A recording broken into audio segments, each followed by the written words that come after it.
بسم الله الرحمن الرحيم. الحمد لله رب العالمين، والصلاة والسلام على من بعثه الله رحمة للعالمين نبينا محمد وعلى آله وصحبه أجمعين. أما بعد، أيها الإخوة والأخوات، السلام عليكم ورحمة الله وبركاته. إلهي بقى ما تسكله أولا وآخرا وظاهرا وباطنا. إلهي بقى رمى هذا علينا إن السيئي كان يسكن إن السورة قليل إن السجن بعدنا مساجد كان أبو بكر الصديق سيك ستريت. إنه دورنا إن شاء الله تعالى وجدد إنه تهي إنه كفايديسنو wax ka dhageysano mashaayikhda iyo culimada siyaarada inoogu yimid ayna soo booqday. bacda alxamdulillahi tabaaraka wa tacaala waxaan u mahadcelinaynaa mashaayikhda iyo culimada inala joogta inooga yimid dibadda maalmahan inala joogay waxyaalo badan mujtamaca u faa'iideeyey. ilaahay miisaanka xasanaadka u saaro. caawana ina hor fadhiya الشيخ القاري المقري عبد الرشيد شعال الصوفي، وأنا الذين تعرفينين أنا ملاينا يوم يصير كلي جماعة حتى قيس أهان soomaalidu inay aada uga dharagsan tahay. isagiiyo aabihii shacab isuufi ilaahay tabaaraka wa tacaala qabriga ha u waasiciyo hana u naxariisto, oo runtii saxwada qur-aanka ee soomaaliya ka hana qaaday asal u ah. cabdirashiid tacriif intaa ka badan ka bixin maayo, waa ku filan tahay insha allahu tacaala, waa la yaqaanaa. waxaa ku xiga فضيلة الشيخ مصطفى حاج إسماعيل ومديكتيدا فردية. isagana umalayn maayo inaan u baahantiin aan idin tacriifiyo. waa oday, waana dhalinyaro. waxaan dhahnaa odayga dhalinyarada abaan dhahnaa. aniga garhka cas eed arkaysaa markaan isu gutirsanay muxuu ahay waan u yaraa. الله يبارك فيك. إلهي عمرك يسحب بركيو. دور بدن بقوله يا رب دعوته. وحا يقفر يدن كان بدح ذا فضيلة الشيخ محمد إدريس أحمد ويسقون السيد وكلاء ونكا علماء الصومالي ذا أوسعد بدنه. ابن بطوطة العلماء اللي يدخلوا أباه لهم عاوه ولا قارده ميروسان مريم ويرتاحي meel uusan wax ka aasaasinna waa yar tahay. maraakiista qurbaha ku yaalla inta badan wuxuu ku leeyahay dowr iyo kaalin. ilaahay miisaanka xasanaadka isagana ha u saaro. waxaa dhankaa ka sii xiga macali doctor cali maxamed saalex doctorada isaga keligii baa iskale inta meesha fadhida, inta kale waa mashaayikh. doctor maxamed cali saalex وصاحبكي جامعة الإسلامية اسكو غارني ويغا هوريي هذا موديس انو يغا دليري جامعة نو يغا هوريي عمر لو سنه يغا هوريي واسكو غارني لاك كدبنا ماليزيا iyo meelo badan buu soo maray. hadda wuxuu ku dambeeyay Norway markaska tawfiiq ee magaalada Oslo oo sheekh Mustafa iyo sheekh Umar Faruq Allah u naxariistay ay asaaseen. ayuu sheekhiisa yahay, imaamkiisana yahay. doctorku isaguna sidoo kale ilaahay khayr ha siiyo. waa culimada Soomaaliyeed ee runtii dadaalka badan ummadda ku bixiyay iyo dacwadeeda. waa ragga idin hor fadhiya waa kuwaas. caawa nasiib baan u yeelanay inaan isugu nimaadno halkan. waa u mahadcelinaynaa culimada. waxaan leenahay soo dhawaada. soo dhaweyn waxaa idinku filan in maanta masaajidkii meel lagu kala tukada la leeyahay dadkaas waxaan rajaynayaa dad idin jecel weeye jecel inay idinka faa'iidaystaan dalka ku soo dhawaada dadkiinana ku soo dhawaada gaar ahaanna masjid abubakar sidiiq ku soo dhawaada jazakum allahu khayran waxaa mudan inaan u mahadceliyo muasasada ansaaru sunna oo culimmada keentay oo saddexdii beri ee tagtay muctamarka u qabatay bulshada Soomaaliyeed culimadu ka faa'iideysteen iyagana waxaan leenahay khayr Allah idin siiyo generaalka General Cabdirasaaq miyo bisma waa ka hoosay General Jiir miyo isagana khayr Allah siiyo muasasada dadaalkay bixisay muctamarkii ballaarnaa ee qabatay aad baan uga mahadcelinaynaa iyo culimada keenitaankooda iyo khadamaadkii adeegga ay u hayso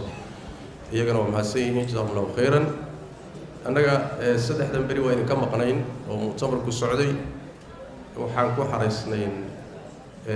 jaamacatul umma compoundkeeda ku yaalla Kejado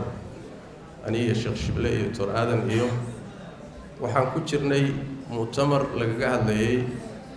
tacliinta islaamiga ee dalka Kenya sidii loo horumari lahaa looga bedeli lahaa oo aan isu keenay ilaa 200 oo mudiiro iyo asaatido iyo professor ah dawlado badan oo 12 dawladood Afrikaan ah waxaa ka yimid professor ka yimid halkan Kenya dakaatiro badan iyo professor badan baa ka qayb galay barnaamijkaas aan marka ku maqnayn nataa'ij fiican baa ka soo baxday alxamdulillah waxaa muddo 5 sano 5 bilood oo tagtay baa la diyaarinay oo jaamacatu umma jaamacatu raaf jaamacatu mustaqbal gaarisa ku taala raafna Sheekh Maxamed Usmaan baa odayka ah khayr Allah siiyo munadamadeena muassasadan ihsaan iyo kulliyad daraasat islaamiya fi Mombasa iyo sidoo kale to jamciyada khayriya lil muslimiin Kenya shanta jiho ayaa iska kaashaday barnaamijkaas muctamarkaas saddexda bari socday iyo najixintiisa alxamdulillah si fiican buu soo dhamaaday xalay baan ka soo hoyanay jaanis baan markaa u helay culimadii oon tagin inaan soo gaadhno ilaahay idin barakeeyo jazakum allahu khayran intaasi waa hordhac waxaan jeclahay culimada mawduucii aynu u ballaminay waxaa wadaagi doona mawduuca afarta sheekh anuguna xiriiriyan ka ah insha Allah taala hadalka u qaybinaya garsoora u ah muxuu ahayo waan muxuu ahay su'aal celinaya laakiin iyaga caawa iska leh marti inoo ah iyaga hadalka iska leh mawduuca ay culimadu wadaagi doonaan waxa weeye masaa'il min fiqh al-aqalliyat al-muslima masaa'il kamida muslimiinta ku nool meel laga badan yahay oo ummadaha kale kaga badan yihiin masaa'il u baahan inay wax ka gartaan inay fahmaan oo mucaamalaadka ku saabsan dadka ay la nool yihiin ee gaalada ah ama aan muslimka ahayn sidii loola mucaamalo lahaa maxaa banaanay waa mas'ala si gooni inoo khusaysa hadaynu nahay muslimiinta Kenya ku nool xayeelay waxaan ku nool u dhex noolahay ama la noolahay ama wada noolahay dad aan muslim ahayn oo inaga tira badan sidee baan marka diinteenina ku haysanaa dalka aan la noolahay dadka aan la noolahayna ula noolaana masaa'il ku saabsan oo aad munaasib u ah ee culimadu wadaagi doonaan insha Allah taala diinteenu waa diin mar walba waaqica la socota kullu waaqic wax ku dhistaa waaqiyadeeda waxaa kamid ah fiqigeedu wuxuu u qaybsamaa fiqhu marxalati alquwa iyo fiqhu marxalati ad'af markay muslimiintu xoog badan yihiin masaa'il bay leedahay markay muslimiintu xoog yar yihiin tabar yar yihiin ama meelaha ay ku tabar yar yihiin joogaanna markaasi masaa'isha qaarkood waxbaa iska bedela fiqigaasi hadduu inaga hoos baxana marar fara badan khalad baynu ku dhacaynaa tasarufaad aan munaasib ahayn ayaynu ku dhacaynaa oo dhib inoo geysanaya marka mawduucaas qodobo ka mid ah bay culimadu wadaagi doonaan أفر محور أما أفر قضب أيان علماء كلا سين دونا قضب كوباد وحاسكاله فضيلة القاري المقري الشيخ عبد الرشيد وقال دونا إن شاء الله تعالى اعتزاز المسلم بدينه روح مسلم كا إنه دين تيسا مركو هيستو دريمو إنه شرف كليه وعزي شرف دريمو وحاكو إيقا ما دام أي نوسو رويهين عيده كريسماسكا في سنة كي عصبا عيدها dadka aan muslimiinta ahayn ciidahooda muslimka maxaa kaga aadan muxuu ka qayb gali karaa muxuu ka qayb gali karin maxaa banaanayn qodobkaana waxaa qaadan doona doctor Ali Maxamed Saalex ayaa qaadan doona insha Allah taala waxaa xigi doona qodobka afraad saddexaad oo ah dariska muslimka dariska waxaan dhigaa aan muslimka ahayn maadaama la wada degan yahay oo gaal iyo muslim dalkan lagu wada nool yahay dariska aan muslimka ahayn xuquuqdiisu maxay tahay Sheekh Mustafa Xaaji Ismaaciil ayaa qodobkaana qaadan doona insha Allah taala qodobka u dambeeya iyo mixwarka ugu dambeeyana waxaa yeelan doona fadilatu Sheekh Maxamed Idriis oo wuxuu qaadan doonaa mixwarka ah xukmu tacaayush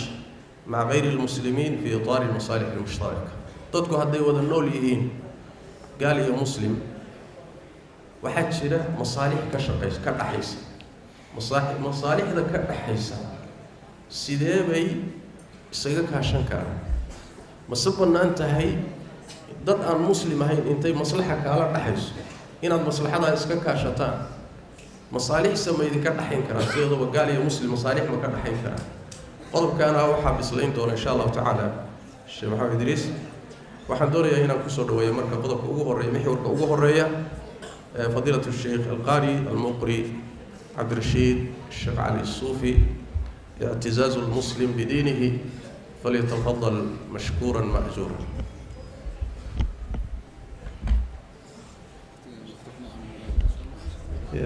وقتي مفتوح معه شو ها وقتي واقعي خير الله كسي واي حسوسي وقتي وحوي ما دام وقتي نقول كوبي هي 18 دقيقة هذا القارئ هم بيسان ويدي دعينا بارك الله فيك أيها الوداد ضافي دون إيداي ما شاء الله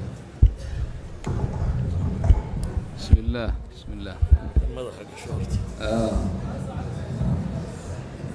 السلام عليكم ورحمة الله وبركاته كور رمضان ليه جزاكم الله خير كور رمضان كذا هذا قرآن الذين أخرج وما في عمل مركب مشايخ هذين فسر القرآن كيوم ايش رايكم؟ ما شاء الله ما شاء الله اللهم زد محبة وشرفا وكرما الحمد لله نحمده أن هدانا للإسلام وجعلنا بفضله ورحمته من أمة خير الأنام وأشهد أن لا إله إلا الله وحده لا شريك له الملك العلام وأشهد أن سيدنا ونبينا محمدا عبده ورسوله خير من صلى وصام وقام سيد الأولين والآخرين ورسول رب العالمين وإمام المسلمين صلوات الله وسلامه عليه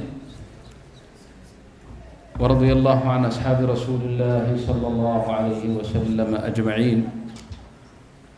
وارض اللهم بخاصة الأئمة الخلفاء وارض اللهم عن الأئمة الخلفاء أئمتنا وساداتنا أبي بكر وعمر وعثمان وعلي وارض اللهم عن آل بيت نبينا الطيبين الطاهرين وعن أزواجه الطاهرات أمهات المؤمنين وعن المهاجرين والأنصار ومن تبعهم بإحسان إلى يوم الدين أما بعد فأعوذ بالله من الشيطان الرجيم بسم الله الرحمن الرحيم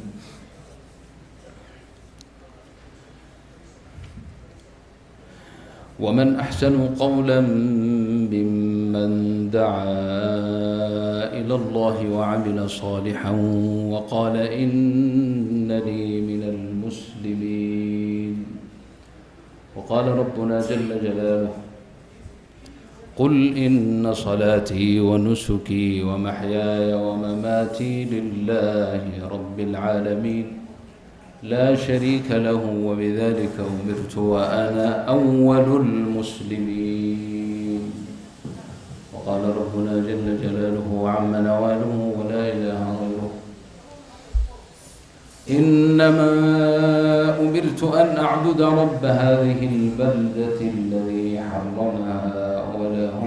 كل شيء وأمرت أن أكون من المسلمين وأن أتلو القرآن فمن اهتدى فإنما يهتدي لنفسه ومن ضل فقل إنما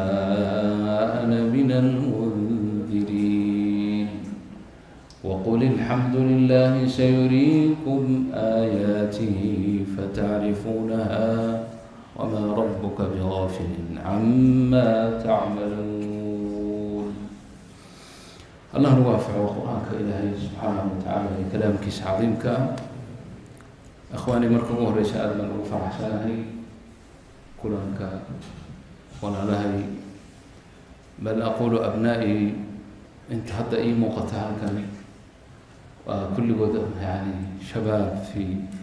أبنائي وهي شيء وكل ريحان وحنا أردت أصدي دليل أنتهى دليل آدنا أي فرحسي دليل نقطعي خيرك إيو أملك وين يعني وجرى إن شاء الله تعالى لمستقبل الإسلام. مشايخ ذو إلى سوق قارين عمري أهان إذن كنا من دوار مقاشين زمننا وحنا سومري نبدأ يرى أن المسجد كأتكو أراكته أي نادر أحد لفي نادر مساجد هذا كنت كذا أن أضيارون أي أبديهم أو أيهم وحن حسوستا الوالد رحمة الله عليه الشيخ علي سوفي بريه دم أنه صحوة الإسلام كنا أي حوق لها لأن يرد صار سعطان مساجدنا يمد وكتبت آخر سنة يوم هذا أنا أسكر لأن يروه سروال كذا أسكحر ليه بركة شيخنا مشايخ ظهر كجرين سروال كوين نعبان ما يسجع عليه بركة وحن حصوص تاجر قلبها كملة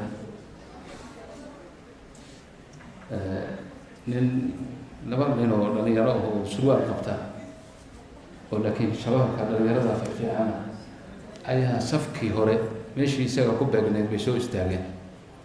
إن بدنا نكدي جري أو حولن جري ولا غير إن سلوار كحيلا جنسها كتب كذا أيوه حقا طنبع وليبو حولن جري إمامكو صلاة ويكبر كرتها بوس كيسي هداد كشوا هدلو هذا هو بحر كرتها دكتة جنيسة الله يرحمه ويغفر له marka waxaan leeyahay waxaan xusuustaa galabta labadii nin ama laba dhalinyaro ay ahaayeen intuu carooday markuu arkay oo meeshii iyo riixay xoog u riixay yiri xagga gala wax badan baa la hadlay markaasuu safkii odayaal kale iyo dadkii soo galiyay salaadii adigu waa dhamaatay nimankii dhalinyaradii halkaas ay iskaga tukadeen markii salaada laga baxo casar bay ahayd xagga fariisanay dambe ayuu i yeeray أما القرآن بعد آخره حوي لأن يردي يقول كان يقول وأنا وياه أبو عذر دارتي مرك وعذر دارتي حوي قال الله وأنا كوكر الفضائل مناسب ما هذين أساس مرنا بيدين بوجلين يكون سلوار كقبنا هرته ماشي خزوت كتانة لكن إلا تعامل إذا لا رحمة مركز وكهذا يعني قيمها أولية الشباب مسلم كا المسجد كي صلاتي عبادتي عملي مركوا نعمة من الله عز وجل. إخواني المسلم ما هو مسلم أن أسلم نفسه لله ربي جيبه وسبيبي إبراهيم عليه السلام يا ربي جيس اتفاق يهشيس بعد أحمر إبراهيم نبي الله إبراهيم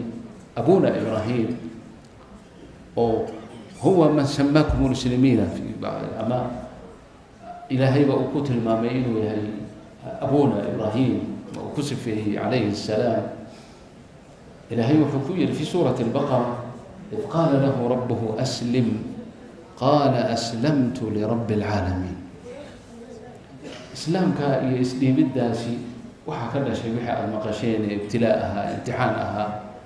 الميرة ملعب لقاته إسماعيل عليه السلام مركي دبنا وصولنا لأمر إنه قورعه وقعدتي سأكون قورعه مركي دبنا أرنتاسنا إلها إلا في وذكرنا لسان قصة واحد سنتي مركي دبنا سو نقطك ويلكي سو بوضين أي نقطه إنه نكتي سو كفره امتحانات كاس فرق بدن ومركي بني آذن نمل إلى حنان الأبوة والبنوة العقل قبل كريم وحكوا كل فين اتفاقا يشيس سيد ربي يسكدحي وهو الإسلام مسلم أنبياء يقولون كل إله القرآن كونه وشري كانوا مسلمين ما كان إبراهيم يهوديا ولا نصرانيا ولكن كان حنيفا مسلما وما كان من المشركين أيضا هذا أخرين إلى هذا النبي يقول وأمرت أن أكون من المسلمين قل وحاترا إن صلاتي ونسكي ومحياي ومماتي لله رب العالمين لا شريك له وبذلك أمرت وأنا أول المسلمين. إلهي إنه مسلم كان لي ونعمه أعظم نعمة بعد وجودك مرك إلهي وكوكالي إنه مسلم كان لي واحد وربي قرسان ويعرف الله عز وجل وأكبر نعمة أعظم منا وإلهي كسيي ويا إن هرتب النعمة أذواته إن إلهي جل جلاله خلق فربضا أو أبوري أو مشارق الأرض ومغاربها كنول أو سقر رزقيو أو عنتسيو يا عبيد يا جيفي يا عنتئي يا لول يا عرئي أنتو دنبو سمي وأن عابديني باجرة وأنه كان سمين باجرة waxaan xusuustaa mar aanu rixle ku jiray safar ah Sweden iyo Finland dhexdeeda doon baanu saarnay doontu waa iska doon laakiin waa guri weyn oo 12 dabaqa meel baanu ka samaysanay wax baan dhowr baanu nahay salaadihii oo isu dhow oo maqribkii cishaha iyo fajarkaba meel qura lagu wada tukanaya leena habeenkoo dhan baa waa 3 saacadood maqribka 12 ka la tukanaa عشان لبيه تبانك فجر كان كود إيا نص أما تضبط ساعة برسيدي حمر ويقينين مركا هل كاسانو كتو نبا انتاس نفيرين ايه ون ايه صلاة دي صبح مركا ينكب حني ايو نويل وانين فنلندية نغسوا فريستي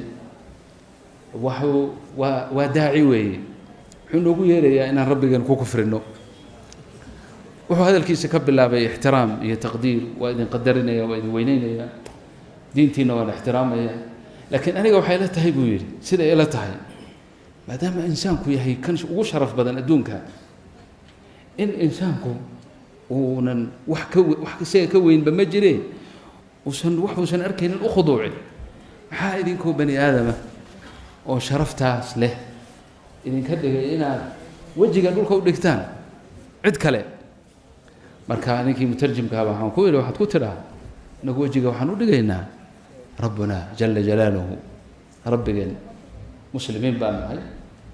ilaahay baa inuu soo dhiibnay halkaas marka isagii daaciga ahaa madcuu buu noqdayo annagii baa u bilownay darsigii baan u bilownay cadamadii ilaahay weynaantiisii baanu kala hadalnay sheeko dheer baana dhex martay marka dambe saada socotaanba ضيق يعليلي بيقلان وحكو خصبنا هذا إني قران إنه إلهي جرو دي مركز الأدلة العقلية كلا هذا شو أحيانا هكوي وحكم ده دون تنين تلك صبح كل يوم بالله كم يسكروا ما يصلها ما يبي لو سنة قالت أوه إيش مركز الدون كان كون كان دول كان يعر كان مخلوقات كان بس كسمة اسمي هذا مركز تنبو حوير وأبود باجرته أبود داس وأبود ديني يسموه وإلهي والله جل جلاله كان وجه يقول لكم إنه عابدينه إنه مسلمين هو الله لا إله إلا هو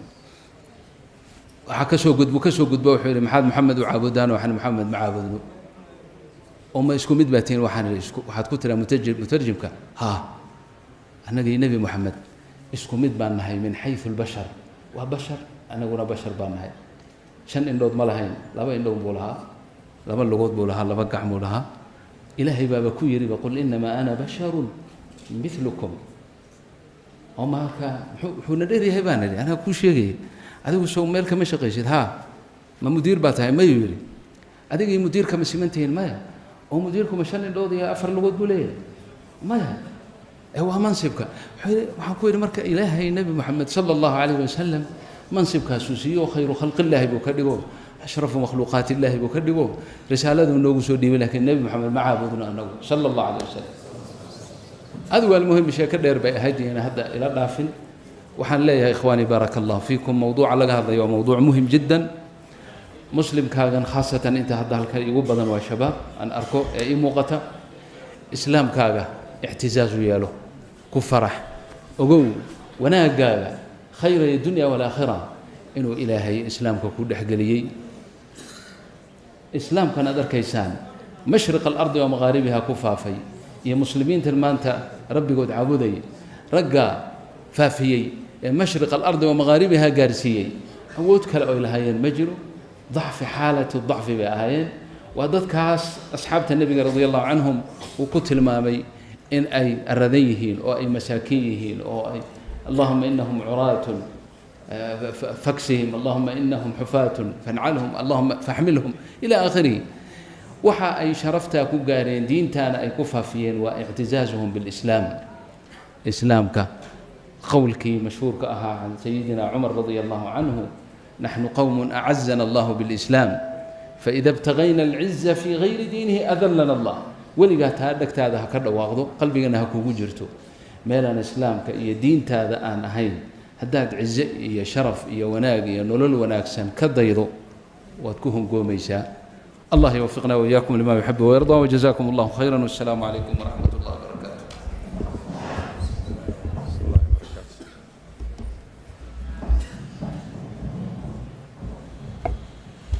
جزا الله الشيخ عبد الرشيد الشاعر السلوفي جزاه الله خيرا. لو دقيقة صدح دقيقة كدر صدي مدة وحددي لكن انت سام كوكان عسنا خير الله سيو هو هاي موضوعي او الى خير السي ولي وحي نوغو دري نوينو جيدي وقتينا خير الله سيو والى إلهي بركيو waxaa ku xigi doona insha Allah taala oo cunsurka ama mixwarka ku xiga leh الدكتور علي محمد صالح حكم مشاركة المسلم في أعياد المشركين قال هذا عيده هذا كقيب قلق هذا ومسلم كقيب قلق حكم كذا محوية هي فليتفضل فضيلته مشكورا مأجورا.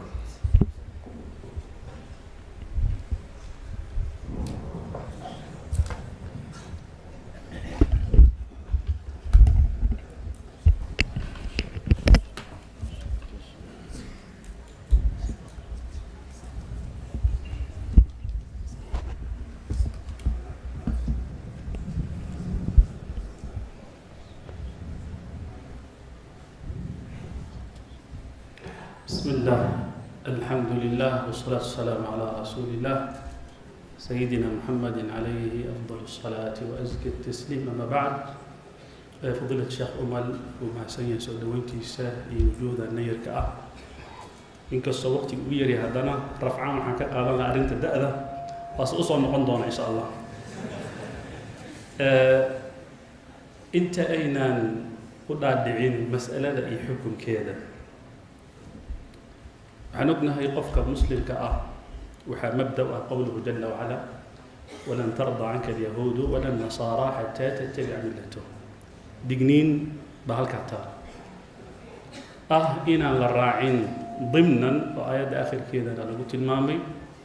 لكن واحد اللي يقول لها يسوي هالكعكم هردونا وح الله وحي أي سمين كران أو الدين كين إذا كجساري كران oo aad kooda ku raaci kartaan bay sameyn doonaan waa qodor iyadoo haddana meesha ay taal man tashabbaha biqawmin fa innahu minhum qofkii qala isku ekeysay uu ka tisay iyadoo ay taal haddana ogyihiin qofkan muslimka ah inuu ku bashqadaysan yahay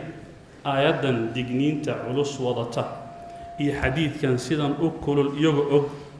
waxay jiraan qolyaha waxbaa la marin karaa saa darteed mabda qayaxan maya la soo shirtagin intay yimaadeen lama dhihin ciidan ciida iyo kan ciida laakiin waxaa la isku dayey system cusub oo daboolan in caalamka marka la keeno lagana galo gaar ahaan laga gado wadamada muslimiinta ah nidaam waxaa bilowda leeyahay النظام عالمي جديد أو New World Order وحالا كان نظام كله globalization وحالا كان نظام كله اللي الأخوة الإنسانية وحالا كان نظام كله اللي interfaith أنت بوحال الله صعدا وحالا ربطتك مسلمين تا إن الله هلون الله صوم يفكر كين خلدان الدين كذا قصي كذا سادرتي وحال يري ورعيدها نيوحنا ولا محكو كلا دونها إنك مره maxaa yeelay idinkuna hal rabbi baad leedihiin innaguna sidaasoo kale aanu leenahay waddadii loo mari lahaa unbaa kala duwan waa meesha ay dhahaan saddex fakar ayaa ugu cadcad markay taagantahay adyaanka fakar ina leh inclusivism oo ah wax la leeyahay wixii oo dhan in la isku wado fakarkaa marka wuxuu qabaa in la yidhaahdo hebel aniga diinteedaan haystaa adiguna diintaadaad haysataa ما عرفت إسنا دينتي سو هيستا سان أصعن هل ربي بقى يسوي تجي دوم فكر كل هذا راح على كنا ليه pluralism أو أدونا دين تاذا قاضي أنو تيدان قاضي يسوي نتيسة قاضي نقول بالربي بوليه صدق ودوك لدول بالله كذبا مسلمين تو حيت المام فكر كلا يقان exclusivism الاقتصادية الدينية ورهال وضو يهال ربي بقى يجري مالك هذين فكر عاد مركو النقطة كذب أيها حل يريدك كان واحد كلي واحد يقول قلنا كان واحد كلامها وعن سمينا مسألة دي integration كهي مسألة دي لو كأنها societies كأنه مركب باللون الضبا وعن مناسب ما دام أنا كنت إنه وقت كريسماس إن الموضوع عن إيه مركب بحنان تلمان رونالدي سدوكتهين وحلا ليها كريسماس كو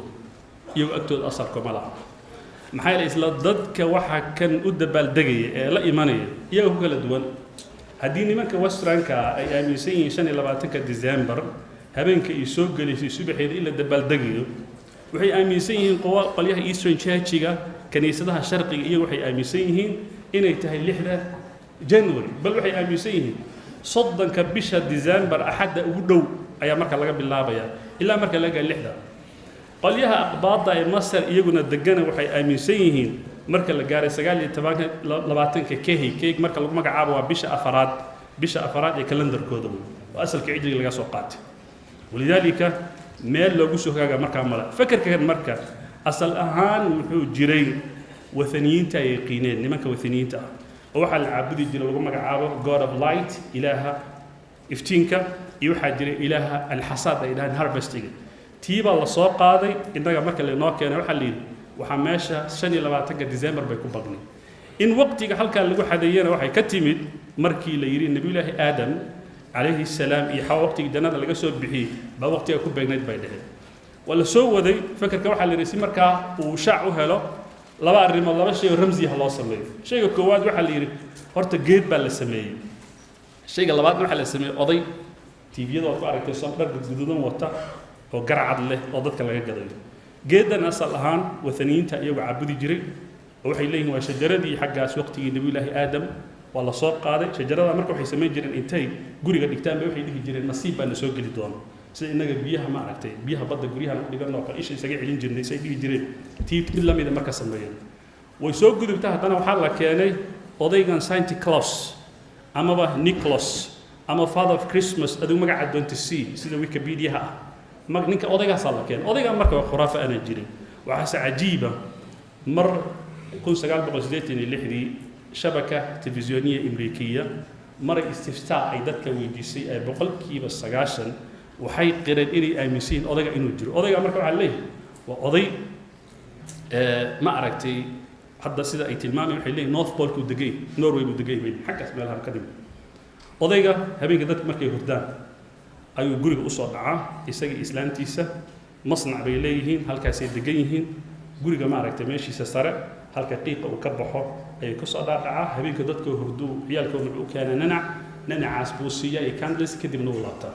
فكر كان لمن كان عقلي اسكو شيغي ما أركتي له تكنولوجيا نقارن وكذا دعسي محايا له استفساها الشبكة التلفزيونية الأمريكية هدي بقول كي بس عشان ذاتك وين أي أرنكا أي قاسيسة كور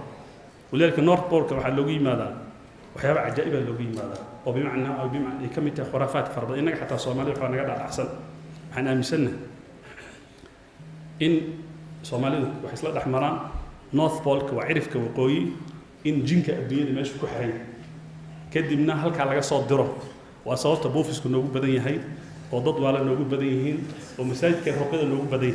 مرك حداد مقشان مساجد كي والله يسكت دجال هلا يابين محي حق جنبا كحرن جنك هلا يقول نسوي حدي سؤال شاسنا مرك جواب تدوين بحي طيب وحي يقول ردي شيء كذا بقول كي بس عشان ضد كان آميسن وحلم يتهدى شيء كويك إنك اللي نجد جري إن منك خرافات هذا كهر إن شيخ عبد القادر الجيلاني يأردق يسير مريتيا وحيشوف عن كرامة لي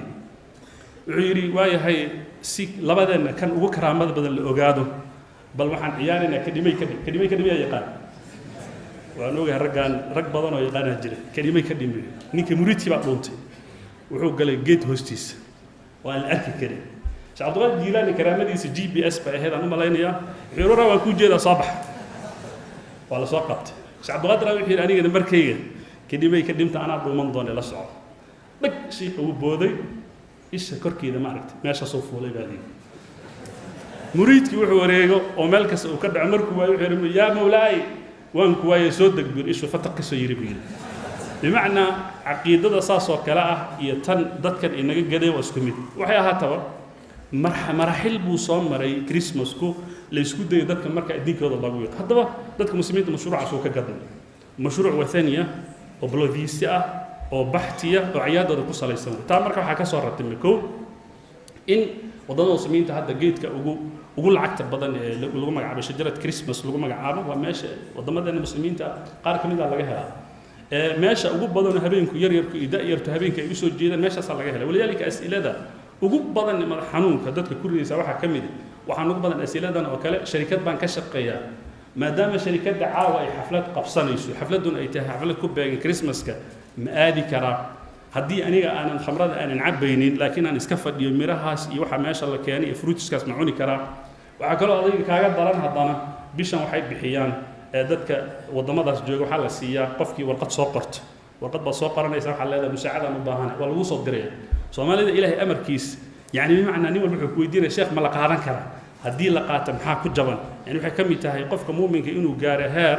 السجوا بيل كيس مال ويروح عن لها وعبي لها إنه مركا وهنجر وكراديو شيلن باسم الغب حينه وحكي كم يتخطرت هذه مركا هذا هذا بقولنا كي ما دام وقتي وحددين هاي ما بنانا شرعا ما بنانا إلا قيب قاطو مناسبات السياسة كلام وعنا آمن سنة هاي إن وقت يجوا شيء قالوا لي شن لما تكن ديسمبر بالا ولا شيء قالوا الشرقيين تن يكون بيجيان اللحظة جنوري يكون بيجيان أو يجوا حتى يسمو خلاف سيهين إنه ما آمن سنة مركب فكر كله قرآن كاشيء إن وقت قبوبة على دلين أو حال دلين نبي الله عيسى وقت كله وجرى على دلين قرآن كآيات أيضا كإتمام بيان أو إليه وهزي إليك بجذع النخلة تساقط عليك رطبا جنيا الشنقيطي في أضواء البيان وحو ليه أرن كان صورة قلمة محايلة وحالة غيابة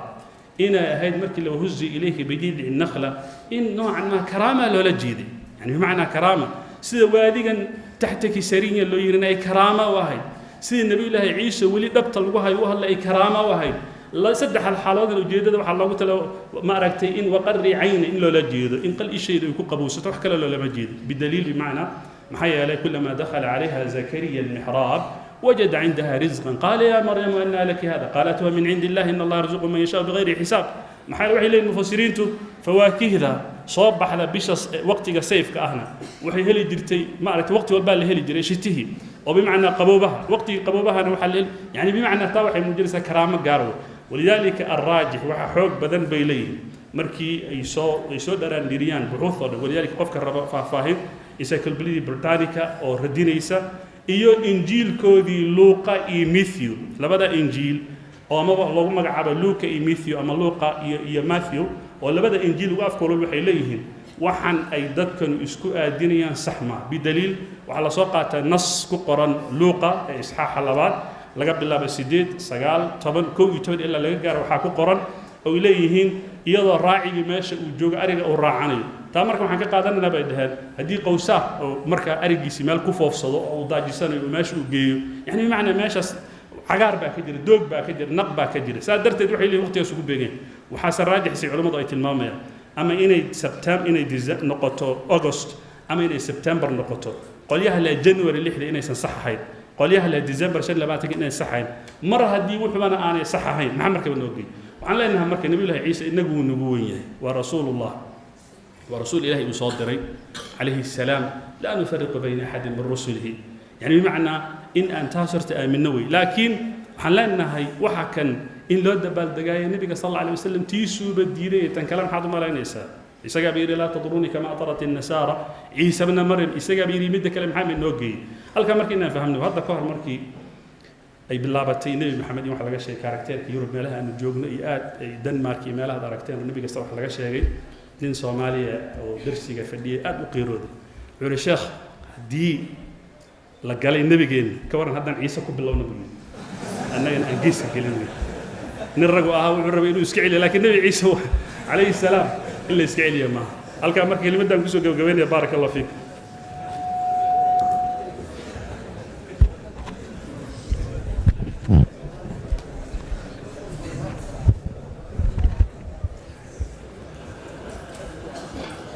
جزاه الله خير دكتور علي وما هي موضوعي يصير تأصيلي كريسماس كا يو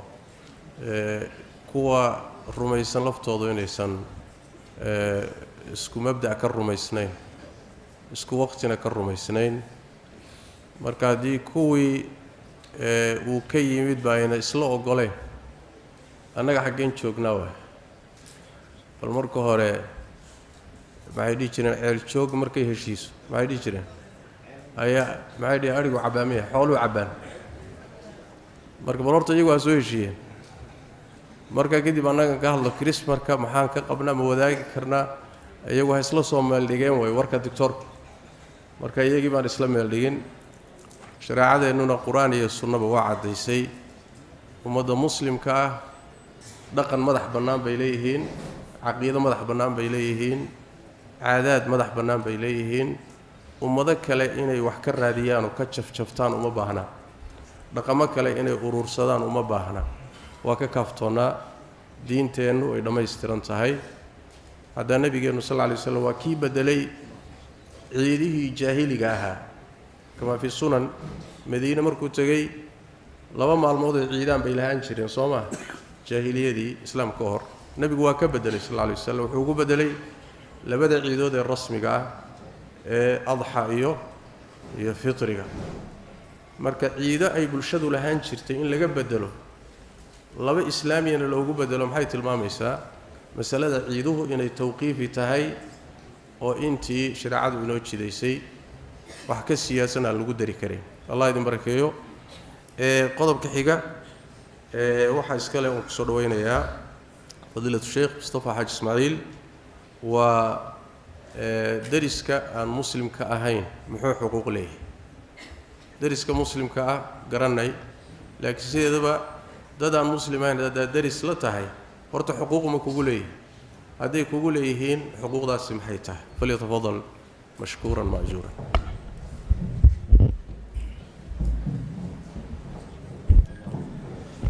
بسم الله الحمد لله والصلاة والسلام على رسول الله شيخ فضيلة يا شيخ الشيخية مدنا ما هي معلم أنا هاجر هذه يوم تايت الله قادر أنت كذب شاركوا نصوص بدن القرآن وإطلاق الساسو أرورتين شارك الله سوى فله والجار ذي القربى والجار الجنب والصاحب بالجنب إلهي سبحانه وتعالى مركو تلمامي إلهي كالجين لعابد والدك الله إحسان فلا صلى يلا صلى يلا تذكر الله سما فلي وحل وضرينه هاي جارك كيس دو يا كيس دروكسا مدول بين الله سوفا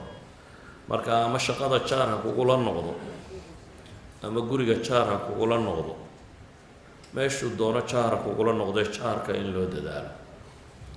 waxaanaynu wada garanaynaa xadiidkii saxiixeynka ku yaallay uu nebigu leeyay calayhi salaatu wasalaam jibriil kama zuulin inuu igala dardaarmo jaarka arrinkiisa ilaa ayaan isidhi war male waaba la isdhaxli doonaa ee waa jaar oo dhan axaadiis badan badan baana nebiga ka sugnaatoo dee jaar ka warramaysa man kaana yuuminu billahi walyowmi alaakhir falyuxsin ilaa jaarihi saxiixu muslimku ku yaallay ama khayru ljiiraani cinda allahi khayruhum lijaari adab almufrad sheekh alalbani saxiixiyey ama min sacaadati almar aljaaru saalix buu nebigu ku tilmaamayey adab almufrad sheekh alalbani saxiix ku tilmaamayo nusuustu waa tiro badantay jaar ka warramaysa si caama uga warramaysa marka ay timaaddo jaarka gaalka ah wuxuu xaq leeyay xuquuq ah inaan la dulminin af iyo adin iyo carab iyo il iyo maal iyo midnaba lagu dulminin wuxuu xaq u leeyahay waxyaabo badan oo diinta ay ka warramayso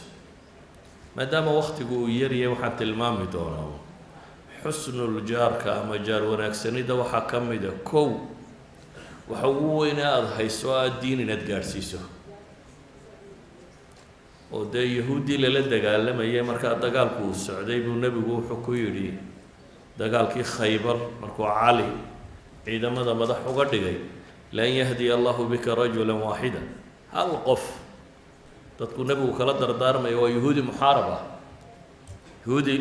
kula dagaalansan ayuu nebigu wuxuu leeyahay hal mida in alla kuu hanuuniyo ayaa waxay kaaga khayr badan tahay gaal cascas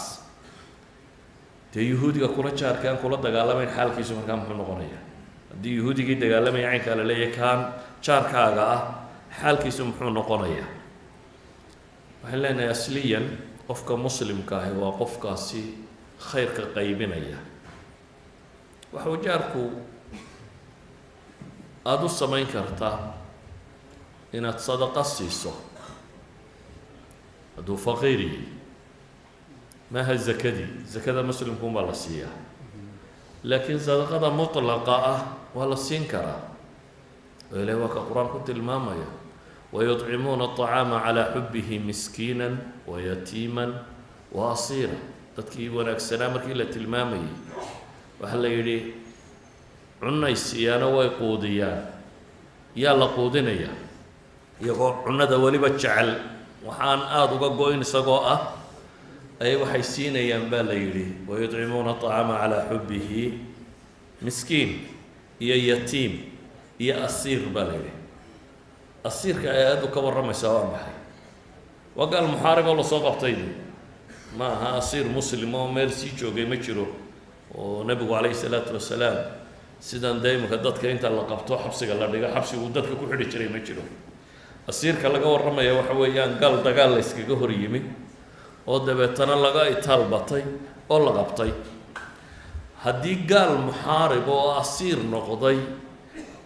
tacaamkii la siinaya ilaahay qur-aanka ku sheegay jaarkaaga gaalka ah tacaamkiisi waa ka awleysanya markaad maadaama uu xaqu jaarnimona leeyahay sadaqa markaa waa ku baxaysaa baynu leenahay waana kii qur-aanka ilaahay ku tilmaamayay subxaanahu wa tacaala ee asmaa bintu abi bakar markii hooyadeedoo mushrikadii bacda sulxi xudaybiya ay u timi ilaahay uu ka warramayo laa yanhaakum allahu can aladiina lam yuqaatiluukum fi ddiin ilahay leeyahay alla idinkama reebayo kuwa aan diinta idinkula diririn guryihiinana idinka saarin an tabaruhum wa tuqsituu ilayhi min allahi yuxibu lmuqsitiin inaad u samafashaan oo aada xidhiidhiso nebiguna markay u sheegtay xidhiidhi buu ku yidhi afaasiluha markay weydiisay su-aasha ah nebigu calayhi salaatu wasalaam xidhiidhi buu yidhi idan jaarku diin waa loo sheegayaa sadaqo iyo hadiyad iyo wax wanaagsan waa la siinayaa mucaamalada caamka waa lala yeelanayaa waxaynu ognahay nebi maxamed ba inuu geeriyooday calayhi salaatu wasalaam isagoo diriciisii dagaalku uu marhuun yahay cinda yahuudiyi idan hadduu jaar noqdona fa huwa awla mucaamalada ama tijaariga ama wax la isweydaarsanayo waa lala yeelanaya. jaarnimadu waxay leedahay baan leenahay markaa inaad jaarkaaga carabkaaga ku dhibin oo maagin oo wax ka sheegin. waxay leedahay inaad isha ku dhibin. ishu dee jaarka lama khaawiso hadda soo mataqaanayn isagoo aan ku arkaynin inaad hablahooda ama guriga dadka jooga ama waxaasi aada meelaha ka egeegto laa yajuusu sharcan. waxaa ka mid a inaan la dhegadhegaynin, inaad dhigta u dhigin. waxaa ka mid ah nebigu calayhi salaatu wasalaam dunuubta waaweyn waa kii ku tilmaamayay an tasniya bixaliilati jaarik, jaarkaaga inaad ka zinaysato. waxaa ka mid ah inaan gacan lagu dhibin. idan dulmi dhammaantii oo dhan inaan jaarka loola imanin baa muhiima. waxaa ka mid ah wixii cawradiisa in la asturo. waxaan leenahay markaa xuquuqda waxyaabaha spesifiga ah ee shareecadu ay reebtay qofka gaalka in loola yimaado unbaa hadhaya. maalan sidii salaantii oo kale inaad kaga horaynin. salaanta waa tii assalaamu calaykum ahaa tan faranjiga, laakiin u malayn maayo inay dhib leedahay. morning iyo kuwaas sidee salaan ileen maaha, iska warramadu ma filaya inay mashaakil ku jiro. laakiin waa salaantii islaamiga ahayd assalaamu calaykum waraxmat ullahi wabarakaatu. jaarku wuxuu xaq leeyahay haddii mayduu ka dhinto inaad tacsiyeyso, laakiin tacsiyada lama socoto intii aada qofka muslimka ku odhan jirta ahaa maydkiina allah u naxariisto iyo dembigiisa allah dhaafo, taasi lama socoto. laakiin adiga sabir ha lagu siiya iyo khulfi ha lagaa siiya iyo wanaag ha la helo, dhib maaha. jaarkaaga waad u ducayn kartaa, laakiin hidaayo iyo waxyaabaha dunawiga haddaad ugu ducayso dhibi kuma jirto.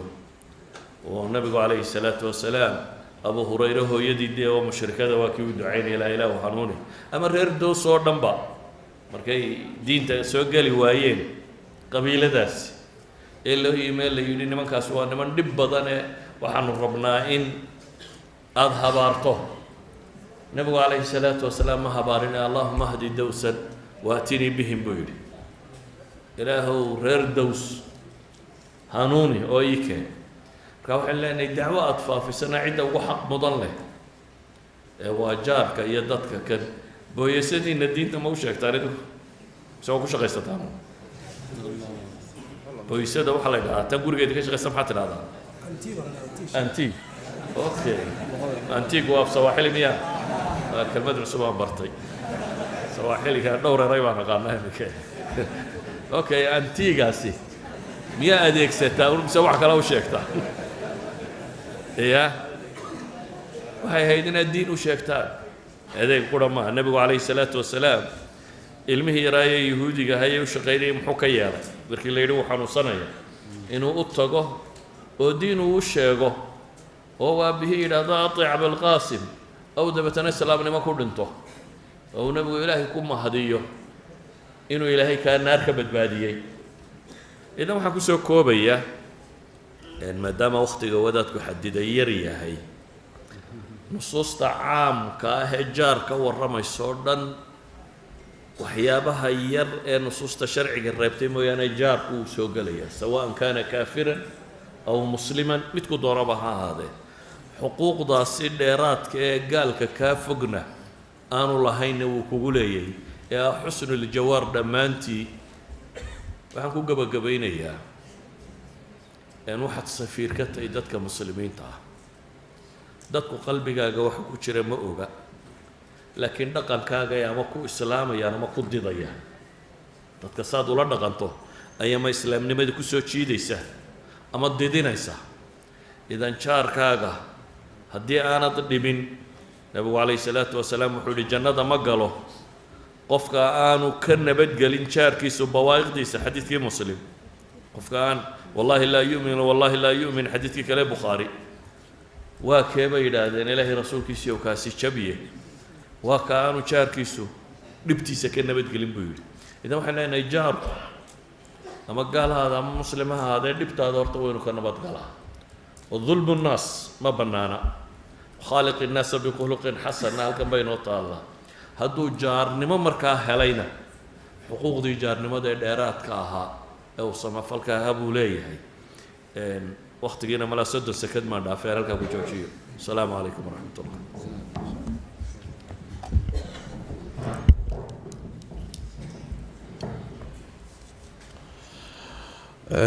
جزا الله فضيلة الشيخ مصطفى حاج إسماعيل ولما يستري موضوعه وقتنا خير الله سي ونو إلى لي waxaan u maleynayaa inaan aada ugu baahannahay inaynu dhageysano raadino fiqiga ku saabsan la dhaqanka dadka aan muslimiinta ahayn waxaa yeele nolosheenni yowmiga ahaa waay yowmiyan baan la noolahay waa isku dhex jirnaa waa wada noolahay dal iyo deegaan iyo dowlad iyo wax badan baa inaga dhexeeya waxna waa ku kala duwannahay marka fiqigaasi waa fiqi aada muhiim u ah dad fara badani waxay ka rumaysan yihiin marba hadduu gaal yahay soomaalidu waxay rumaysan yihiin gaalka meeshaad ku aragtaba xoolihiisana waa la qaataa haddaad dili kartana waa la dilaa isagoo gaalada u kala soconayo baynamaa diinteennu ay gaalada noocyo ka dhigtay axkaam kala duwanna siisay aad buu sheekhu u mahadsan yahay jazahu allahu khayran mixwarkii ugu dambeeyey ayaan doonayaa inaan kusoo dhoweeyo fadiilat sheekh maxamed idriis axmed xukmu tacaayush maca gayri lmuslimiin fi itaari almasaalix almushtaraka danaha guud ee ka dhaxayn kara gaale iyo muslimiin wada nool danaha guud ee ka dhaxayn kara iyo say ku wadaagi karaan ma wadaagi karaan dana ma ka dhaxayn karaan sayse ku wadaagi karaan فليتفضل مشكورا ماجورا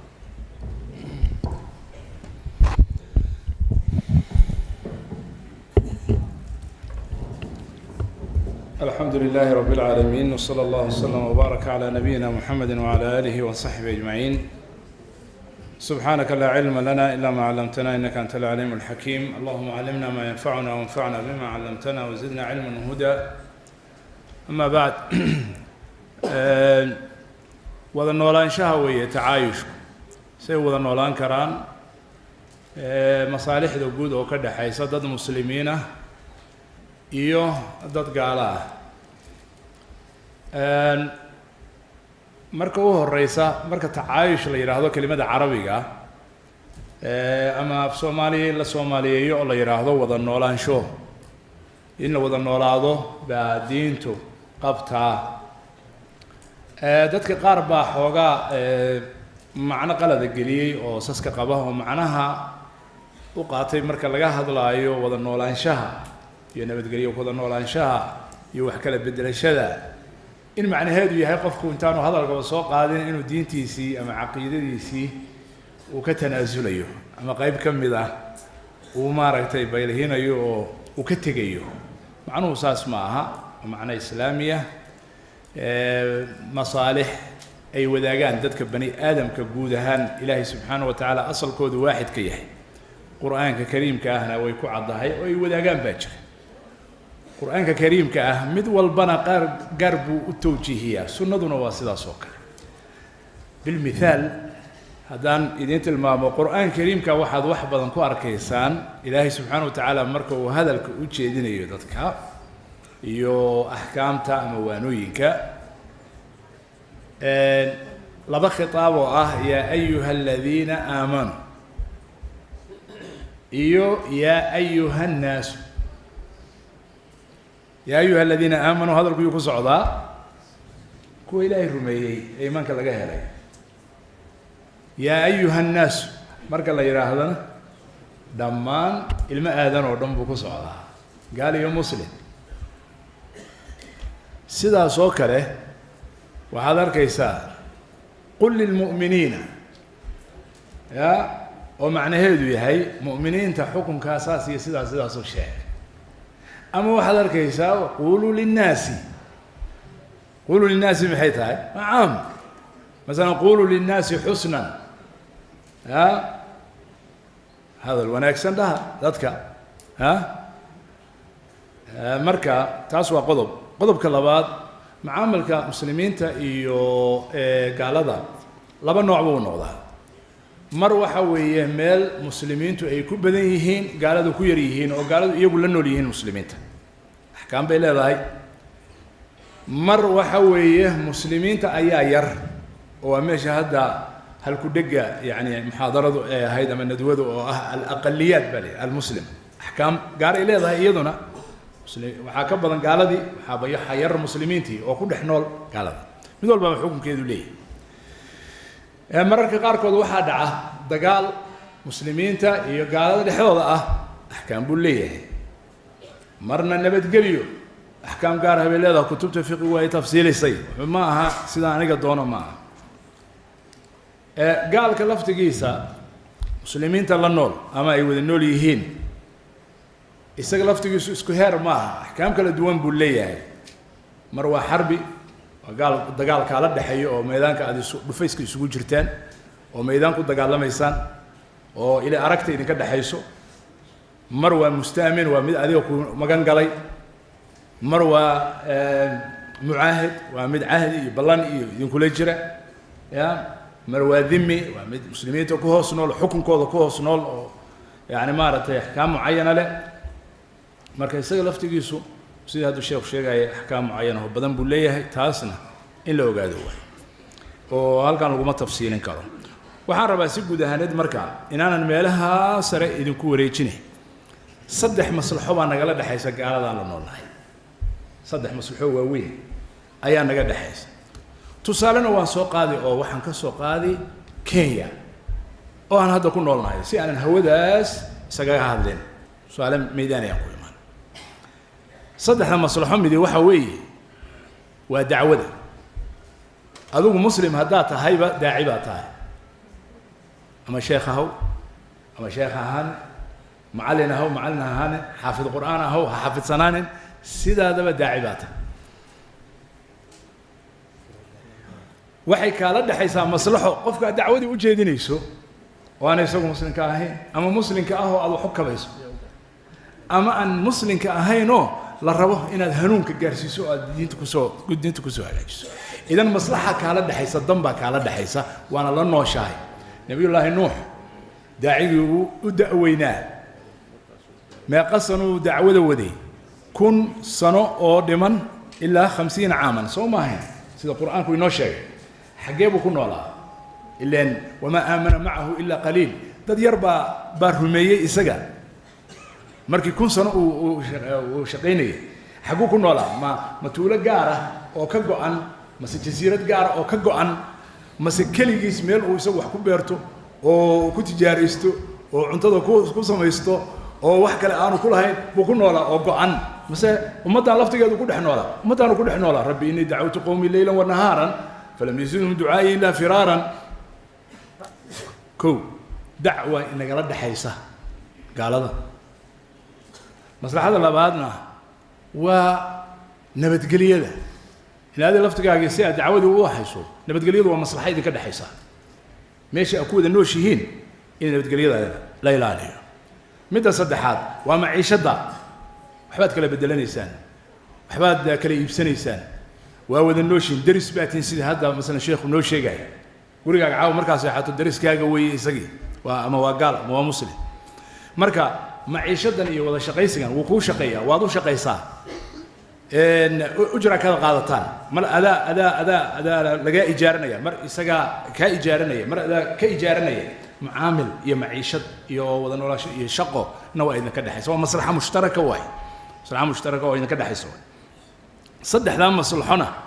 waxa xukuma mabaadi' baa xukunta islaamku uu qararay midda koowaad waa cadaalad i'dilu huwa aqrabu littaqwa قال هالنقطة مسلم هالنقطة إن الله يأمر بالعدل عدو هذا صديق هذا عدالة كمسلم هان عدالة بكالة دحيس ما خيانة كرتيد ما دبرقوين كرتيد ما دقر كرتيد عدالة بكالة دحيس وعكالة كالة دحيسة أخلاق ونكس هذا الونكسن أمانه رن صدقي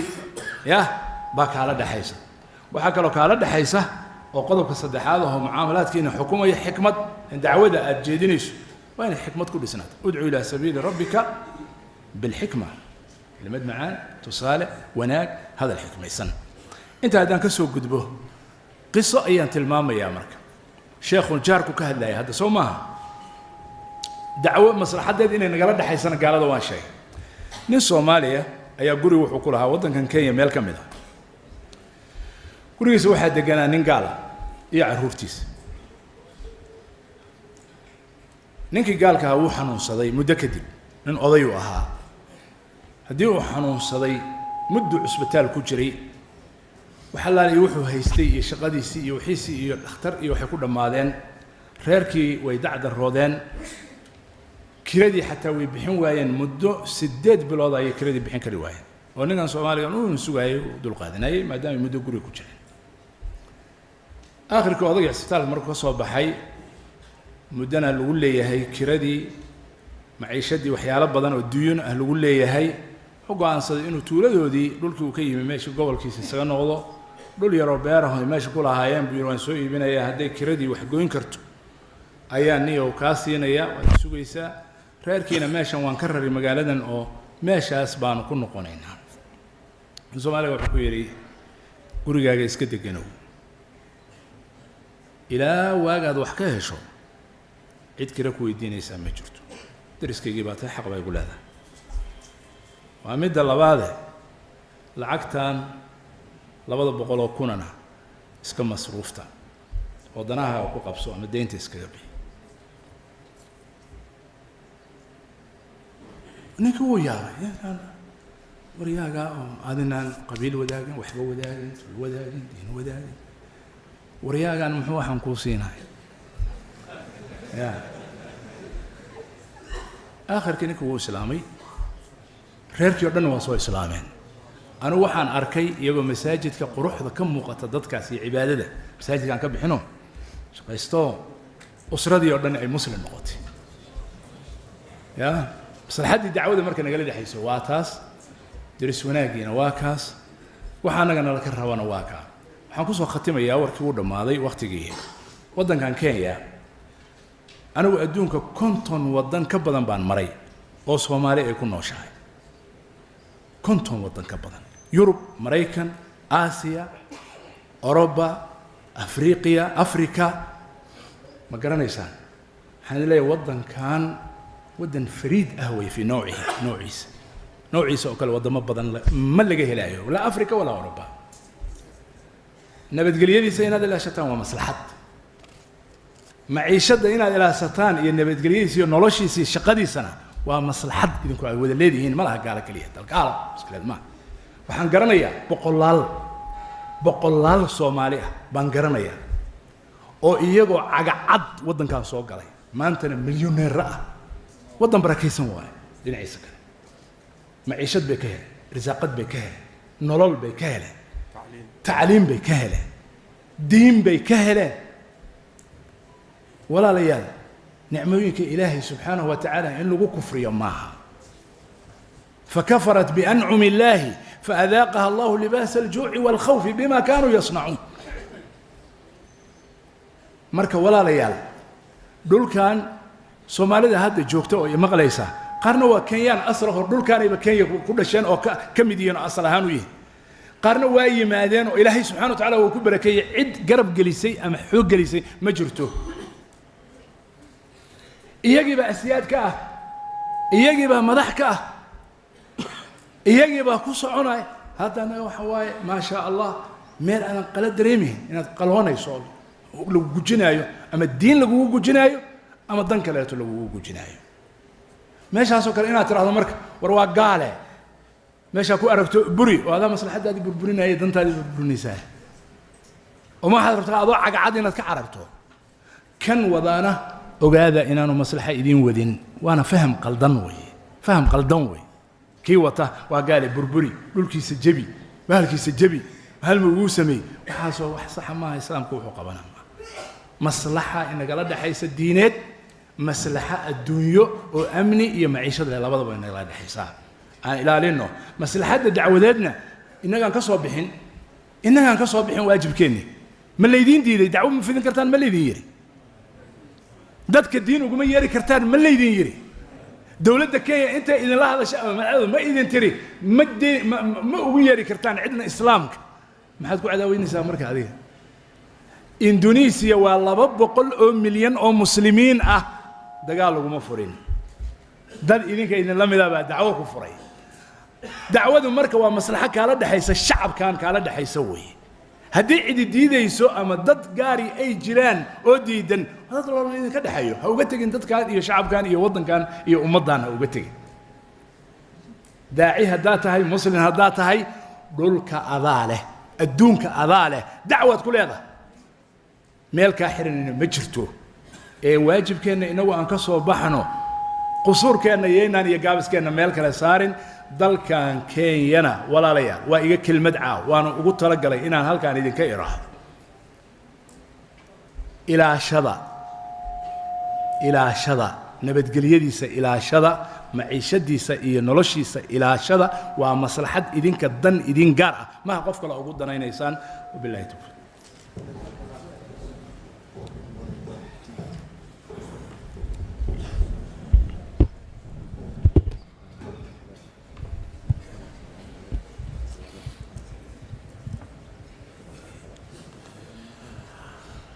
جزا الله خير جزا الله فضيلة الشيخ محمد إدريس خير الجزاء موضوع عاس محانا قال نحي كرا ضد قالها وانا لدينا هين ونكون نحن الله إسلام نولاي محانا قال نحي كرا ومصالحة يتابتي حقيقتنا وحيتاي مرحلة كستا يميل والبا فقه جدا إلى هاي فقه جدا هدو إن السجنة دبادم بانجيسن هنا أما دتك وجيسن هنا أما نجيس وجيسن حنقدر لها الشيخ هذا الكيسي إنتان كينيا ودن كان شغنو إن كوبي لابنين qaraxyada iyo waxyaalahan dadka ugu badan ee ku dhibaatooday ay muslimiinta yihiin oo boqolkiiba 90 dhibku wuxuu soo gaaray muslimiintu soo gaaray intayna ku bilaabanin dacwada dalkan ka socotay iyo dadka soo islaamaya iyo maraakiista loo sameeyay iyo dadka 3 biloodba laga saarayo koorasyada laga saarayo waa mid cabsi gelisay kaniisadaha waddanka oo ay yiraahdeen meesha lagu gaaro 2030 Kenya waxay noqon doonaan majority muslima mayna qarinin sababtuna waxay ahayd sidii loo soo islaamay barnaamijkii waxaa ku dhacay hadda isbedel weyn waxaana keenay تصرفاتكي أو حبسوا كردينين فضيتكي طيشك يفقي حمضة كوسا ليسنا وأيكو كعير دد إنك ينقو أبترسل حاتمت مراكزتي ددك وحلقو بريسو إسلامي إلا وضحيرو وحاتمت يور باهينتو أيو استعماشو دعوينكي دعي إن إسلام كاللقو شابة دايو وبالتالي ددك سو إسلامي ay dib u gurtaan ay yaraato dadka soo islaamay waxaad garan kartaa marka ammaanku iyo amnigu marar fara badan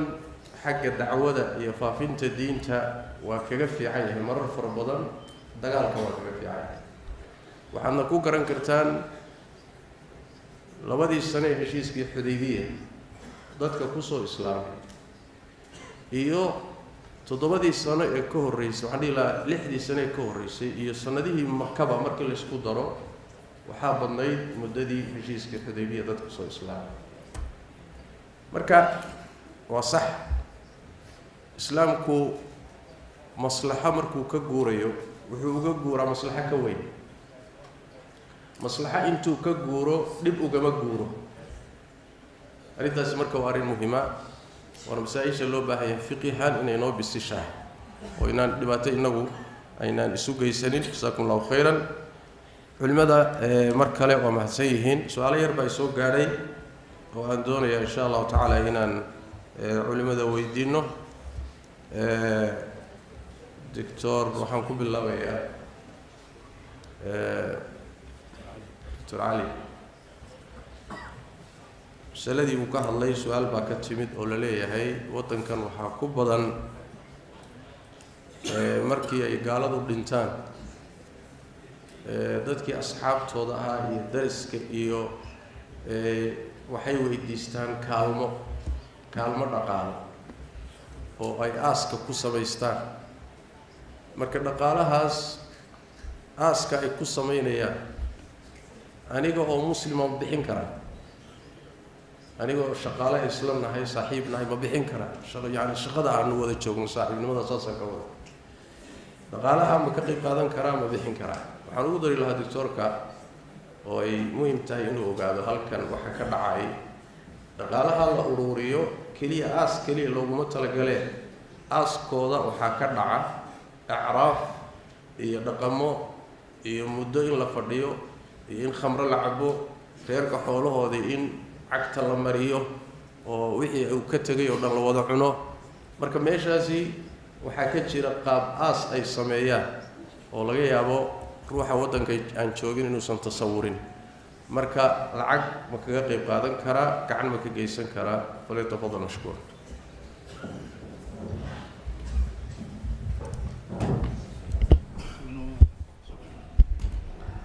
بسم الله الحمد لله والصلاة والسلام على رسول الله سؤال شيء شيخ صدق طبعا ماشي إسقاط دقن وضعيا وسوء تسويري لكن waxay qabanaya marti email waa loo taliya marka waa iska dhageysanay insha Allah laba shay aan kala saarno masalada asalkeeda marka culimadu ay fasireen ba'atha Allah ghuraban yabhath fi al-ard liyuriyahu kayfa yubali sawata akhihi qala ya waylata a'jaztu an akuna mithla hadha al-ghurab fa awari sawata akhi fa asbaha min an-nadimin من أجل ذلك من كل استاجة بسمع الكلام لا تفسير بيان مثلا مركل مريض كيف قال اسمي ديان قفك قالك انتين إن لحباله إلا كفانيو شرعا بنيه صلى الله عليه وسلم صاد اسمه قالت جمهور الفقهاء الركعوا أركان إن لحباله ولا كفانيو ولدقه هو معك رواية طبعا أبو حنيفة الإمام الشافعي الإمام أحمد بن حنبل رواية ينكسروا الإمام مالك وخلاف سيء وحين أصل وقال حديث في علي بن أبي طالب الإمام أبو داود البيهقي الإمريني إن عمك الشيخ الضال قد مات علي بن أبي طالب به وكوضع يا بنتي markaasuu nabiga sallallahu alayhi wasallam wuxuu yiri hadda soo xaraa waxna kala sameyn oo salaadka kadib tabiir maayo xadiidka waxa laga qaatay ko inay bannaan tahay haddii ay fuqadu leeyihiin haddii la waayo qofka xabaala ama kafani ama shari halka marka waxaan ka qaadanaynaa mas'alo kale oo ah haddii qofka kan ee u baahan in dacmi la siiyo la taageero si loo xabaalo meydkaas wax u bixi kara aanay jirin meydkana meeshu iska yaal cid kafaninaysa aanay jirin cid meydaysa aanay jirin inay bannaan tahay in lala yimaado maxaa yeelay qawaacidii usuuliga ahayd kulli waxay ahayd wixii aanan waajib haddaan dhamaystirin ilaa bihi haddaan mandub dhamaystirin ilaa bihi haddaan ibaaxa dhamin ilaa bihi wixii dhan xukunkeeda inay qaadanaysa laakiin taswiirka sheekh hadda uu sheegay oo ah in waxa loo socdo aanan ahayn meyd baa la kafaninayaa iyo waa la maydaya keliya inaanan ahayn laakiin loo socdo waxaa la rabaa in markaa maqaayad laga dul furto iyo howlo kale taa haddii ay tahay munkarkaana oo mutayaqan cindak uu yahay taa ma banaana biayi xaali min alxawaal masaladu way caddaa maxaa yeelay waxaad noqonaysaa qof munkar dacmiya laakiin ninka kan wax xabaalaya ma leh meeshu iska yaa uu dhintay asalka waxaa waa bini aadamka in la xabaalayo meesha loogaga tegin billahi tawfiiq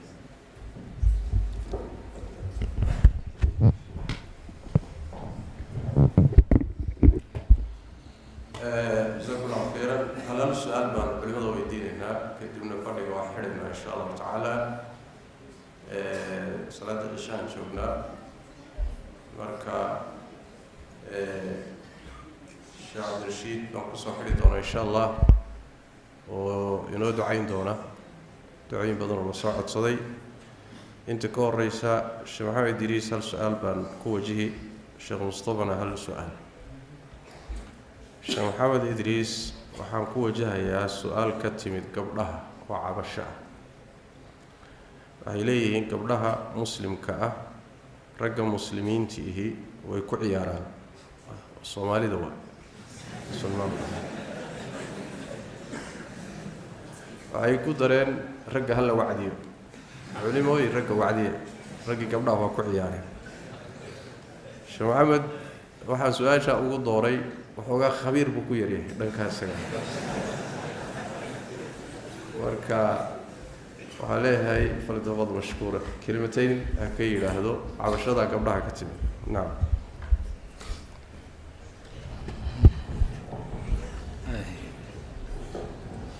alxamdu lilah si guud ahaaneed bay su-aashu yani lainoo weydiiyey oo ah raggu soomaaliyeed gabdhaha way ku ciyaaraan marka intaas waxaan kusii darayaa anoo gabdhaha su-aashoodu inay gar tahay yaqiinsan dabcan iطlaaqa la iطlaaqiyo oo la yidhaahdo ragga soomaaliyeed gabdhaha way ku ciyaaraan iطlaaqaasu ma fiicna waayo yani adabta uuna baro qur-aanka iyo sunnadu ayna barayaan waxa weeye wax walbaba xataa gaaladii buu ilaahay soo kala reebaa ya minhum ummat muqtasidat ya wa kathiiru minhum faasiquun laysuu sawaan min ahli اlkitaabi ya ummat qaa'imat yatluuna aayaati illahi ana alleyli wahum yasjuduun yani iطlaaqu ma fiicna laakiin waxaan ku raacsanahay hadday odhan lahaydeen niman badan oo soomaaliyeed in badan oo ka mid ihi gabdhaha way ku ciyaaraan arrinkaas waa la waafaqaynaa waa sax weeye wax badan baa ka jira inta anigu kolley aan ka ogahay ha noqoto dhinaca guurka marka uu bilaabanayo oo si fudud gabdhaha lagu qaato ama lagu khiyaamo ama looga baxo arrinta dumarkuna sidaan ognahay waa yani ducafo waaye asal ahaan daciif waaye yani waxay dhahaan dacfigoodu culimadu waa daati xataa yani nebigu calayh salatu salaam markii uu ducafada ka hadlay markuu ka hadlay raggoo dhami daciif maaha ragga qaar baa daciifa ilmaha yar oo kale iyo sheekha da-da ah oo weynaaday oo daciifka noqday laakiin dumarka iyagoo dhan ashaykh wاطifl iyo waxaa la israacsiiyaa wالnisaa iyaga lama kala reebin mid yar iyo mid weyn dacfi waa iska daati marka saas darteed khiyaanadu way ku badan tahay xagga raggay u badan tahay inkastoo ay jiraan dumarkana gabdhahaasaan u sheegay kuwa iyaguna bahaldilaa ah oo rag badan xiniyaa gooya way jiraan laakiin waa kala yar yihiin anugu intii aan qiyaastayda xagga ragga u badan tahay aqlaba lidin lubis naam xadiiskii uu sheekhu sheegay marka way jiraan qaar maaragtay sidaasa cumuuman waxaan leenahay si guud ahaaneed waxaan odhanayaa gabdhaha waa gartooda cabasho badani way jirtaa guryihii aad baa looga cabanayaa waxaan u dardaarmayaa rag gabdhaha inaynu u turno markaynu guursanayno aynu u turno oo si wanaagsan aynu u daryeelno oo aan wanaag ku guursano haddii aan lahayn karina wanaaga lagu sii daayo waana sidii eebena amray ilaahay subxaana wa tacaala jamiic aayaat lqur'aanka ka hadlayso dumarka caashiruuhuna bilmacruuf amsikuuhuna bimacruufin aw faariquuhuna bimacruuf idaa طلقتم النساء فطلقوهن لعدتهن وأحصوا العدة واتقوا الله ربكم wasiyadu mar walba waxay u badan tahay xagga ragga leanna dulmiga xaggoodu ka badan yahay ma arkaysid iyadoo wax badan la leeyahay dumarka nimanka maarata itaqu llaha fi rijaal itaqu llaha fi rijaal ma badna laakiin xagga raggay ku badan tahay aayadaha tilka xuduud ullahi falaa tactaduuha waman yatacadda xuduud allahi faulaa'ika hum aalimuun ow faqad dalama nafsa marka waxaan leeyahay gabdhaha aynu u turno waa hooyo waa walaal waa eedo waa habaryar waa gabdhaha aynu jecelna waa gabadheeni marka gabdhaha loo turo aada iyo aad ha loogu turo macruufa lagu guursado yaan la khiyaamin haddii ayan ku anficinna ha dulmin oo mucallaqaha ka dhigin mucallaqada aada u fara badan tadaruuha kal mucallaqa ilaahayna subxaana wa tacaala qur-aanka uu ku sheegay maya calliqi waxaa badan ku furi maayo orod cirka soo leef bal sheekhi ku furi lahaan ah mashaayiqduna waa ila ogyihiin rag badan waxaa jira tahdiid u timaado maadaa iga furi kara meeqa jeer lagu yidhi shaacir ma iga furi kartaa xaaskii bismillahi raxmaan raxiim bismillahi raxmaan raxiim marka way badan tahay tahdiidaadka noo yimaada intuu dulmi sameeyo oo gabadhii mucallaqa ka dhigo oo aanu cishrana ku lahayn macruufna ku lahayn oo iska maqan yahay hadduu doono oo haweeney kale iska guursado isagu booyadii wuxuu rabaa halkaa inay timaado markaasuu odhanaya cariyaa u dhawaada laigamana furi kara yaa iga furi karaa ya aniga mid baan mar maraykanka kala soo hadlay islaantii ka dacwoonayso 10 sano ay kala maqan yihiin markaasaan gurigiisa ka wacay islaantiisii buu iskala jiifaa waddankii buu joogaa ya telefoon kula hadlayay islaantu maxay la qooqan tahay maxay rabtaa madadaanay rabtaa furiin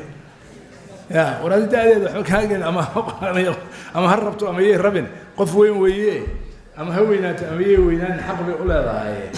adigu waxa idinka dhaxeeya xarigii idinka dhaxeeyay maxaad u haysataa hadaadan maaragtay aadan dhaqanayn maya yaa furi kara cid iga furi kartaa ma jirto anigu ma furin meel aan ku furana ma jirto marka waxaan ku yidhi sharcigii kugu xiray ayaa kaa furaya kaasoo kalena insaan loogu jawaabo way mudan tahay marka insha allahu tacaala cumuuman waxaan leeyahay gabdhaha loo turo waana sidii nebigu calayhi salatu wasalaam uu yidhi istawsuu binnisaa'i khayran anigu intii baan idin xusuusinayaa wabillahi tawfiiq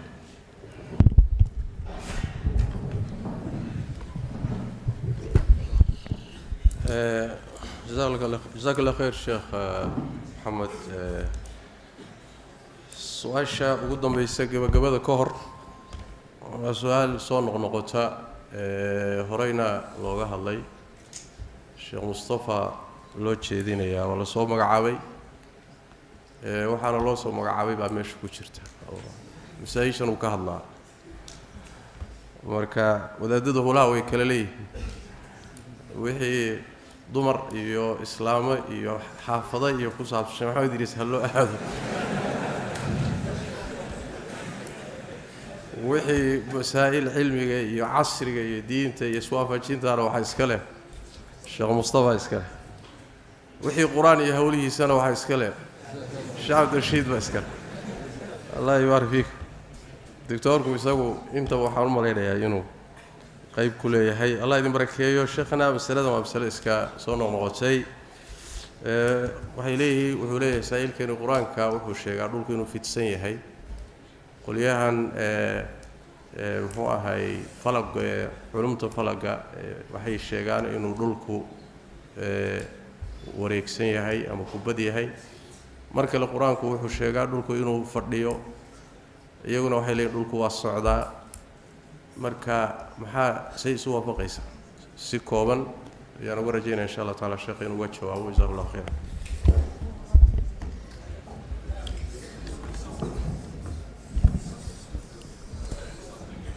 بسم الله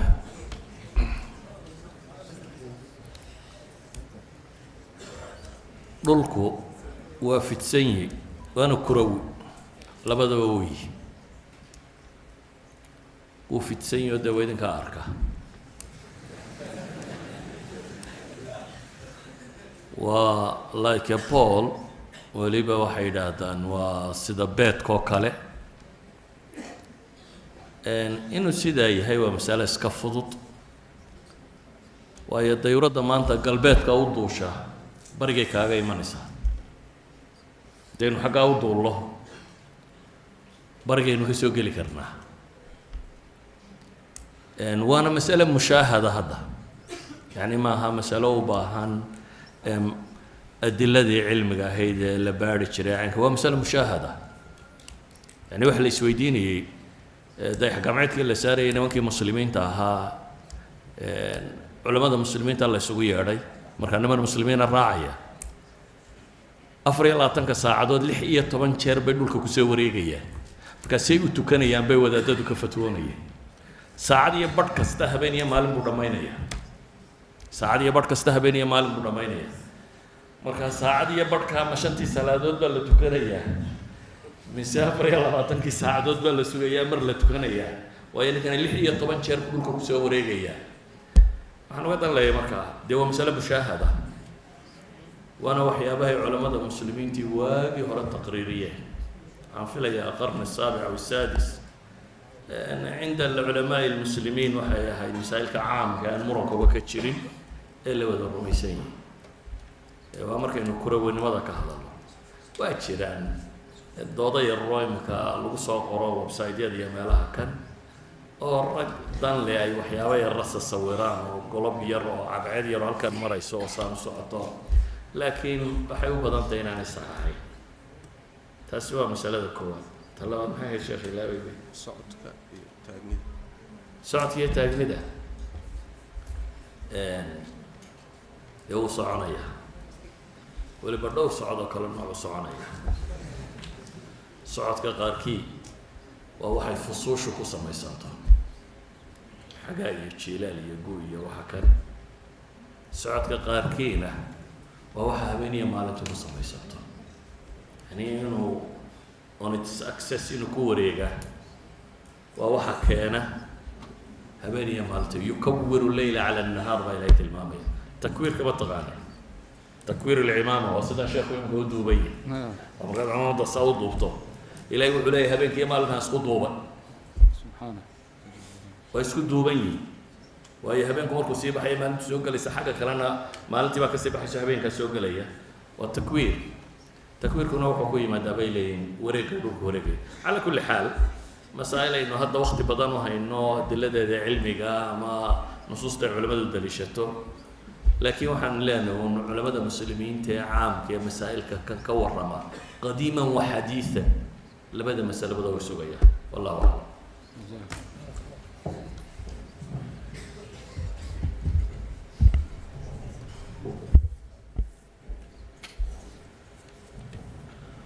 jazaak allah khayr sheekh mustafa waxaan malaynayaa inaad ii garowdeen markaan wadaadada 10 daqiiqa siinay meeqa saac baan joognaad ya waad igu buuqdeen markaan idhi 10 daqiiqo laakiin hadda waa ii garowdeen jazakum allahu khayran gabagabadii baan joognaa sheekhna alfaadil sheekh cabdirashiid sheekh cali suufi ayaa insha allahu tacaala kelimada ugu dambaysa aan ku gabagabaynaynaa sheekhana meeshan waxaa yaalla ducooyin fara badan oo lasoo dalbanayo dad xanuunsanaya leh muxuu ahaay caruur waxoogaa waalidku madax adeygtay oo caasiyowday dad dhibaatooyin kale haystaan duca guud iyo mid khaasaba insha allahu tacaala inaad u ducayso ummadduna aamiin u tidhaahdo insha allahu tacaala waa qodobkaas qodobka labaad kelima khitaamiyan rabaa sheekh inuu siiyo wixii u muuqda oo uu munaasib u arko inuu ku xidho fadhiga oo tawjiihaada hadday u muuqdaan iyadana insha allahu tacaala waqti baan siinaynaa marka ugu dambaysana waxaa la codsanayaa bacd alaayaat alqur'aaniya waaba ina tujiyey oo maqribkiibu ina tujiyey cishaana insha allah waa ina tujin iyadana hadduu sheekhu munaasib u arko iyo siinaynaa insha allahu tacaala falyatafadal mashkuuran maajuuran biidn illah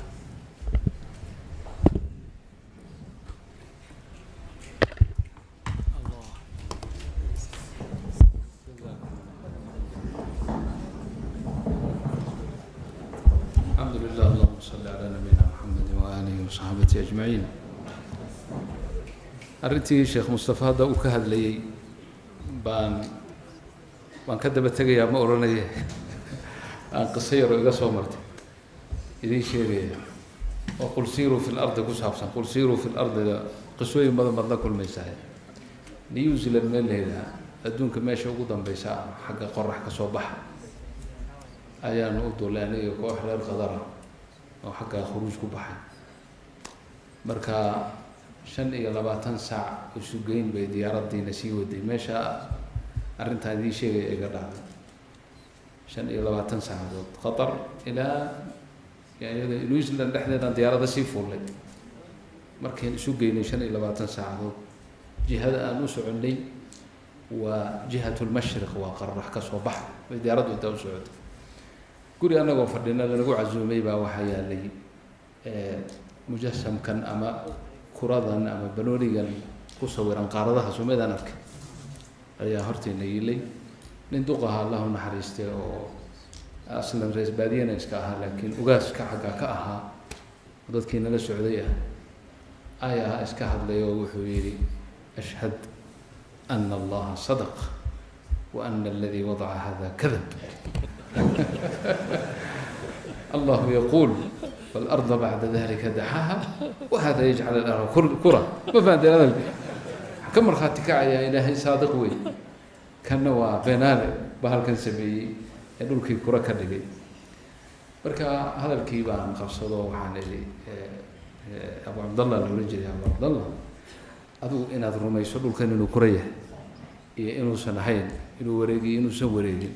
waxba kuma dul saarnay yawm al-qiyaamah ilaahay ku weydiin maayo maxaa dhulkan inuu kura weeyo banooni weeyo maxaa u oran weeyo ilaahay ma ku dhahay insha Allah laakiin waxa laga yaabaa su'aal inay ka timaado inuu ilaahay ku yiraaho maxaad ii aniga hadalkayga si kale ugu dowday wal arda ba'da dhalika dahaha ay basataha marka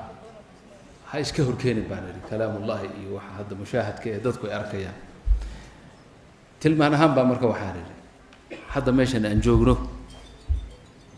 caasimada aan ka nimid Auckland baa la yiraahdaa diyaarad baa laga raacaa iyadoo loo socdo Mareykanka diyaaradda hadda soo waday 25 saacadood bay soo socotay oo xagee soo socotay bari iyo qorrax ka soo bax haddaan dabacno inaan tagno Los Angeles oo kale iyo dhulka qarbiga Mareykanka xagga qorrax u baxa qorrax u dhac dhinaceeda ah haddaan dabacno inaan tagno anagoo halkan taagan oo diyaaradii halkan naga qaado macnaha falayd ama duulitaan waxaan sameeynaa 50 saacadood لأن قدر إلى لوس أنجلس نواشان إلى 30 ساعة تقريبا مركا 50 ساعة دو شو جينتو هذا أيام ماشى كسر بحث دانو غربي قرح وراح أسعنا مركا هذا هل كان ديارات كراعشة أكله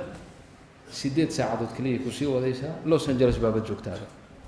كذا يعني سرعنا هذا دونيش تخي ويا هذا أردتي ما ربما وهم حتى كان أنا سرعنا هل كان أكبح ديارات من راعينا شن إلى باتن كساعة نسوي كير وحنا مالين سيدات ساعة شغال ساعة لوس أنجلس بابنا تاجنا مركب وأرن إسكب مشاهدة وحاورك كسو قبينيها أمورها إسكو مشغولين تودا كذا تخصص كذا أمور تذي أدلة ذا بارية وأهلا وسهلا والأبهاي لكن واحد مشاهدة هو لا أركو أو تقدم الأمر على الجدال إن ما تلاقى دور إن ولي إسكو مشغولية وحكفي عن إن وحي مهمة إسكو مشغولية وحنسود دردار معنا خير ماشان سيدا شيء لأن يرى أبدا لأن يرى أنا مرحلة شبابية ومرحلة يعني مرحلة أبو مهم سن أتخير ودن أخو كسبان كرتان أنت أنا هذا أضياش نقول نميد والمحلين هاي هذو زمن كنت بنوع عليه لها سيدا ما أنا هالليله أنا سيدا وكفي عنا لها بني والبيسليه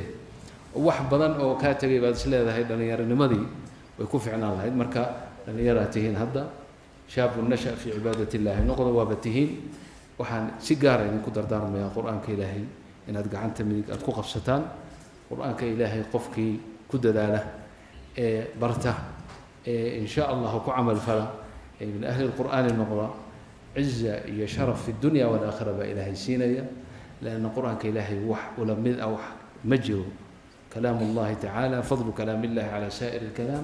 كفضل الله على سائر الخلق قرآنكو